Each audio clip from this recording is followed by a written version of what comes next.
इसी तरीके से डायरेक्शन चेंज करना है तो इसको प्रेस करेंगे, डायरेक्शन चेंज हो जाएगा मोटर का।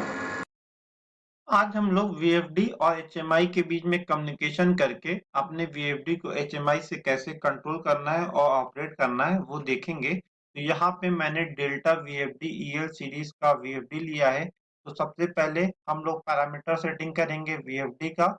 उसके बाद एचएमआई में क्या सेटिंग करना है वो देखेंगे और उसका प्रैक्टिकल भी करके हम लोग देखेंगे। सबसे पहले वीएफडी का देखते हैं हम लोग। तो इसमें आप सबसे पहले कनेक्शन डायग्राम देखोगे। यहाँ पे आपको इनकमिंग सप्लाई कनेक्ट करना है क्योंकि ये वीएफडी जो मैंने सिलेक्ट किया है वो सिंगल फेज का वीएफडी है। तो सिंगल फेज का सप्लाई हम लोग इनकमिंग में देंगे और आउटगोइंग में 3 फेज का मोटर लगाएंगे। अभी मोटर का रेटिंग डिसाइड करेगा कि वीएफडी का कितना रेटिंग है। इसके अलावा कोई भी वायर हमको यहाँ पे नहीं कनेक्ट करना है क्योंकि हम चाहते हैं कि मेरा वीएफडी RS485 कम्युनिकेशन पे रन करे। तो यहाँ पे आपको ईथरनेट का पोर्ट मिलेगा। इसमें 4 and 5 number wire RS485 communication के लिए है और इसको HMI के किस पोर्ट में और किस पिन में यूज करना है वो हम लोग जब HMI के बारे में स्टडी करेंगे तब देखेंगे। इसके बाद पैरामीटर सेटिंग करेंगे हम लोग। पैरामीटर सेटिंग करने के लिए पैरामीटर लिस्ट में जाएंगे। तो आपके वीएफडी के फ्रंट पे कीपैड कुछ इस तरीके से रहेगा जिसमें रन एंड स्टॉप का बटन है जो कि अगर मैनुअल में आपको कीपैड से ऑन ऑफ करना है तो कर सकते हैं। इसके अलावा मोड का मतलब है कि अलग-अलग मोड में आप इंटर करने के लिए मोड प्रेस करेंगे और वैल्यू चेंज करने के लिए इंटर करेंगे। तो ये डिटेल में जब पैरामीटर का आप सेटिंग पढ़ेंगे ये मैनुअल में तो आपको समझ में आ जाएगा कि पैरामीटर कैसे चेंज करते हैं। उसके अलावा यहाँ पे शॉर्ट की में दिया हुआ है कि पैरामीटर में कैसे इंटर करते हैं। सपोज आप यहाँ पे हैं, आप मोड इंटर करेंगे तो इसमें आ जाएंगे। इसके बाद इंटर कर देंगे, इंटर का प्रेस करेंगे बटन तो आप 00 लिख के आएगा। उसके बाद अगेन इंटर करेंगे तो 00.00। इसका मतलब आप पैरामीटर में इंटर कर चुके हैं। इसके अलावा आप इंक्रीज एंड डिक्रीज का बटन दबाकर डिफरेंट पैरामीटर में जा सकते हैं। लाइक सपोज आप एट प्रेजेंट 00.00 पे हैं, आपको 00.02 पे जाना है तो इंक्रीज का बटन प्रेस कीजिए। 00.02 जब आ जाएगा तो इंटर करेंगे तो पैरामीटर के अगेंस्ट में क्या वैल्यू इंटर है वो दिख जाएगा। उसको फिर आप इंक्रीज एंड डिक्रीज करके चेंज करके अगेन इंटर करेंगे तो वो वैल्यू सेव हो जाएगा। ये चीज हम लोग प्रैक्टिकल भी करके देखेंगे। अभी हम लोग पैरामीटर लिस्ट में जाते हैं। बेसिकली RS485 के लिए हमको पैरामीटर चेंज करना है। अदर पैरामीटर लाइक मोटर का रेटिंग, कभी स्टॉप होना है कभी ऑन होना है, acceleration time D acceleration time, ये जनरल पैरामीटर है वो हम लोग बाद में चेक कर लेंगे। तो यहाँ पे आप देखेंगे कि 02.00 source of first master frequency command. तो यहाँ पे जो भी सिलेक्शन करेंगे उसके हिसाब से फ्रीक्वेंसी सेलेक्ट होगा। तो यहाँ पे हम 3 नंबर सेलेक्ट करेंगे क्योंकि हम चाहते हैं कि हमारे HMI से फ्रीक्वेंसी की वैल्यू आए। सिमिलरली 02.01 में हमको source of first operation command, तो यहाँ पे भी 3 सेलेक्ट करेंगे क्योंकि हम चाहते हैं कि हमारा VFD HMI से ऑपरेट हो। और इसमें हमने सिलेक्शन 3 क्यों किया है क्योंकि हम चाहते हैं कि कीपैड से इसको स्टॉप कर सके हम लोग वीएफडी को इमरजेंसी कंडीशन में। तो ये हो गया बेसिक सा पैरामीटर सेटिंग। इसके अलावा वीएफडी कम्युनिकेशन करना है अगर मोडबस में तो उसके लिए सेटिंग है। तो उसके लिए 09 पैरामीटर्स में जाएंगे। तो यहाँ पे देखिए कम्युनिकेशन एड्रेस। तो जब भी हम मोडबस कम्युनिकेशन करते हैं तो एक मास्टर होता है और मल्टीपल स्लेव होते हैं। तो यहाँ पे वीएफडी हमारा स्लेव है जो कि कमांड लेगा एचएमआई से। तो यहाँ पे हमको उसका आईडी डिफाइन करना पड़ेगा कि इसका एड्रेस क्या है। तो वीएफडी का एड्रेस सपोज हमने यहाँ पे 1 सेलेक्ट कर लिया तो जब भी एचएमआई 1 नंबर स्लेव को कॉल करेगा तो ये वीएफडी रन करेगा या स्टॉप करेगा जो भी करेगा। तो यहाँ पे हमने यहाँ पे 1 कर लिया। 09.01 में ट्रांसमिशन स्पीड मैंने 1 सेलेक्ट कर लिया है।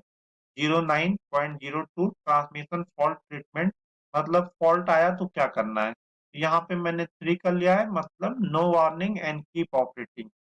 09.03 टाइम आउट डिटेक्शन, मतलब कम्युनिकेशन के टाइम में कितने सेकंड के बाद टाइम आउट हो जाएगा अगर कम्युनिकेशन नहीं होता है। और 09.04 ये कम्युनिकेशन प्रोटोकॉल है, तो कोई सा भी सिलेक्ट कर सकते हैं। तो यहाँ पे मैंने 06 सेलेक्ट किया है, 8N1। इसका डिटेल में क्या मतलब है, तो ये आप डिटेल में मैनुअल में आगे दिया रहता है, वो आप पढ़ के समझ सकते हैं। इसके बाद वीएफडी के कौन-कौन से रजिस्टर में वैल्यू चेंज करना है ताकि हमारा वीएफडी डिफरेंट फ्रीक्वेंसी पे रन करे और फॉरवर्ड एंड रिवर्स में रन कर सके। तो उसके लिए हम लोग को मोड बस सेटिंग्स में जाना पड़ेगा कि रजिस्टर्स के क्या-क्या वैल्यूज हैं वो स्टडी करना पड़ेगा।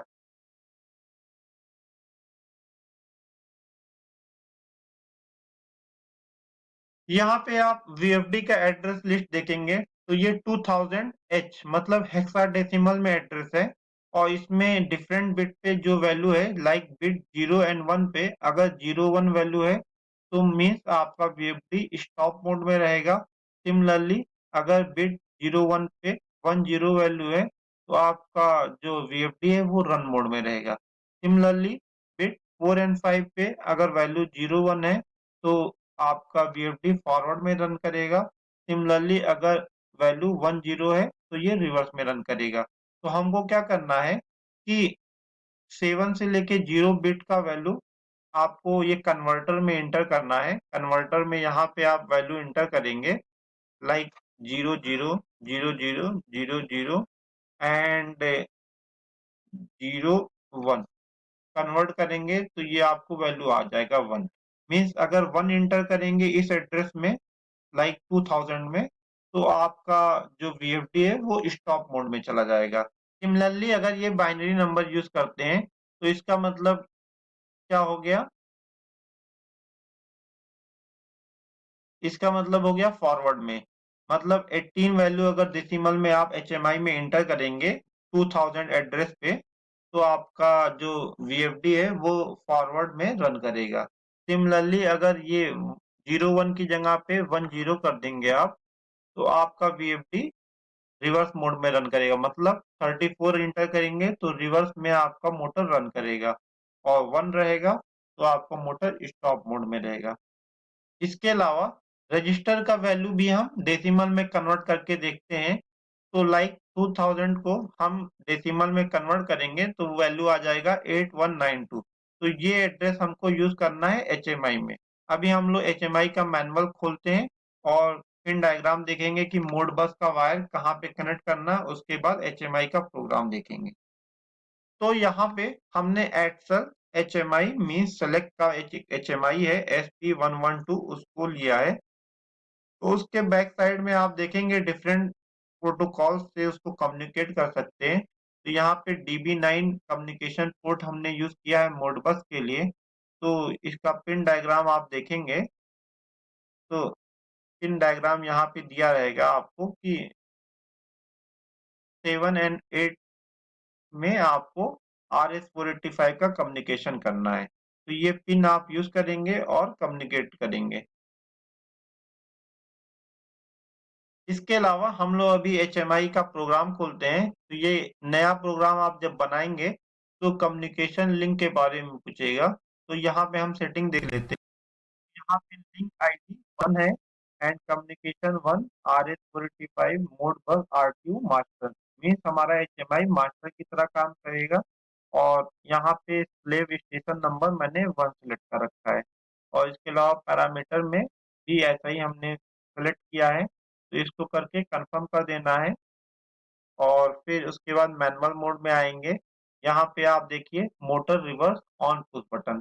तो इस ये एक रजिस्टर है तो इसको एंटर करेंगे जब भी ये प्रेस किया जाएगा तो एड्रेस 1 4 इंटू 8192 8192 क्या था आपका जो जहाँ पे कंट्रोल मोड है उसका रजिस्टर वैल्यू है। तो ये 8192 रजिस्टर हमने सेलेक्ट कर लिया, उसमें वैल्यू इंटर कराना है 34। जब भी 34 इंटर करेंगे आपका मोटर रिवर्स डायरेक्शन में रन करेगा। इसी तरीके से स्टॉप पुश बटन पे आप देखेंगे 8192 एड्रेस वैल्यू सेम है और वैल्यू यहाँ पे इंटर करेंगे हम 1। तो 1 करेंगे तो ये आपका स्टॉप मोड में आ जाएगा। सिमिलरली फॉरवर्ड मोड में 18 वैल्यू इंटर करेंगे 8192 पे तो ये फॉरवर्ड में रन करेगा। इसी तरीके से ये जो स्लाइडर है ये फ्रीक्वेंसी के लिए है। तो यहाँ पे आप देखेंगे एड्रेस यूज किया है LW12, ये इंटरनल एड्रेस है। और इसको लिंकअप करने के लिए यहाँ पे आप देखेंगे डाटा ट्रांसमिशन का एक ऑप्शन है। तो यहाँ पे LW5 1 × 4 × 8192,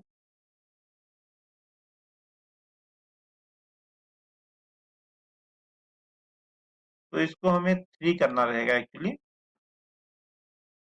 2001 में हमको फ्रीक्वेंसी इंटर करना रहता है, तो 8193 एड्रेस है, तो ये हमें चेंज करना पड़ेगा। ये हम लोग चेंज कर देते हैं यहाँ से आकर इसको।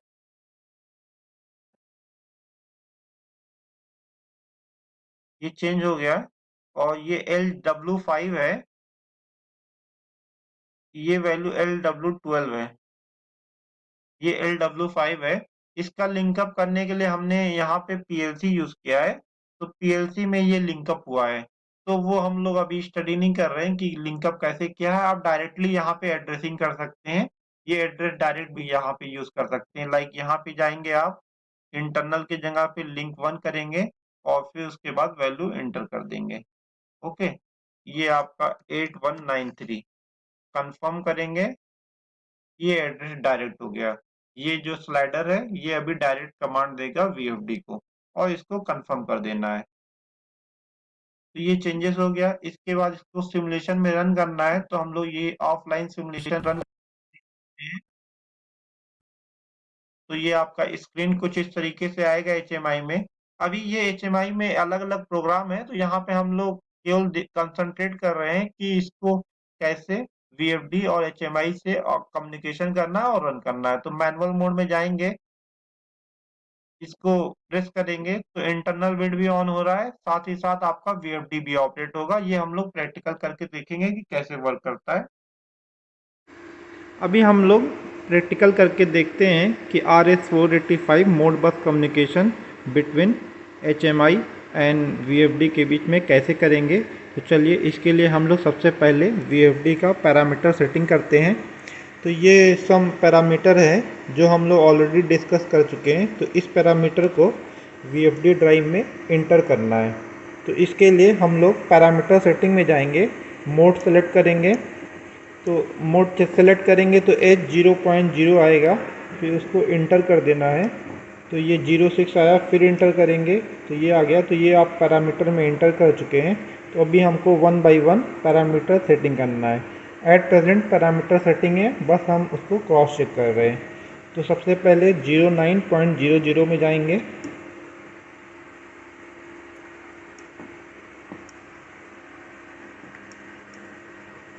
इंटर करेंगे पैरामीटर 01।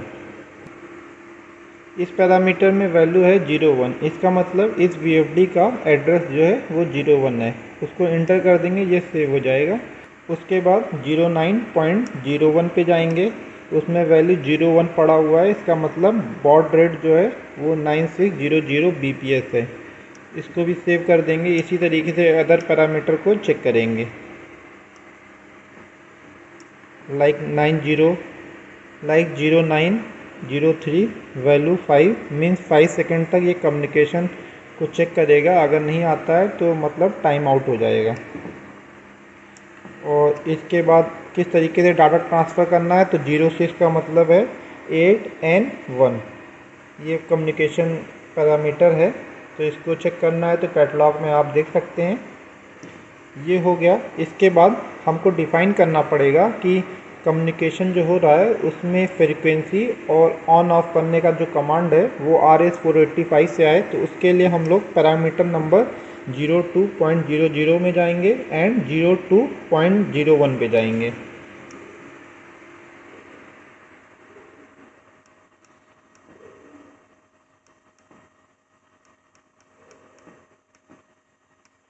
इसमें देखिए 03 इंटर है, इसका मतलब हुआ कि RS485 कम्युनिकेशन है। 02.01 का मतलब हुआ 03।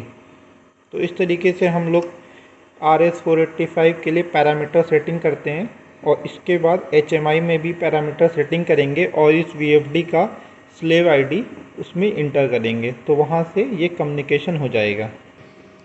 अभी RS485 कम्युनिकेशन के लिए हमने केबल लिया है, तो VFD में जाने वाला केबल का साइड ईथरनेट टाइप का है, तो इसको हम लोग VFD में कनेक्ट कर देंगे। और ये जो D9 पोर्ट है ये आपका HMI में जाएगा, तो इसमें 7 और 8 नंबर पिन हम लोग यूज़ कर रहे हैं। एट प्रेजेंट हमारे पास सेलेक्ट का HMI है जिसका मॉडल नंबर SP112 है। तो इसके बैक साइड में कम्युनिकेशन का पोर्ट है, तो यहाँ पे हम लोग DB9 का कनेक्टर कनेक्ट कर देंगे और दूसरा टर्मिनल VFD से कनेक्ट करेंगे।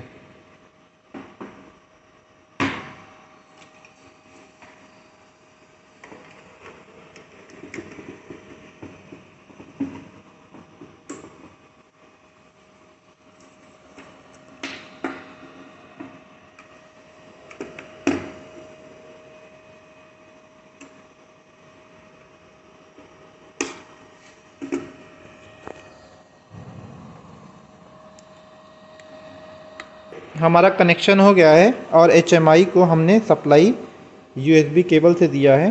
तो अभी देखते हैं कि कम्युनिकेशन होता है कि नहीं होता है। तो ये प्रोग्राम देखिए HMI का, यहाँ पे अलग अलग मोड है, तो हम लोग पहले एक प्रोग्राम रन करके देखते हैं, उसके बाद इसका पैरामीटर कैसे सेटिंग किया है HMI में वो देखेंगे। तो इस पर क्लिक करेंगे, इसके बाद सेलेक्ट मैनुअल मोड करेंगे और मोटर को एक डायरेक्शन में रन करेंगे।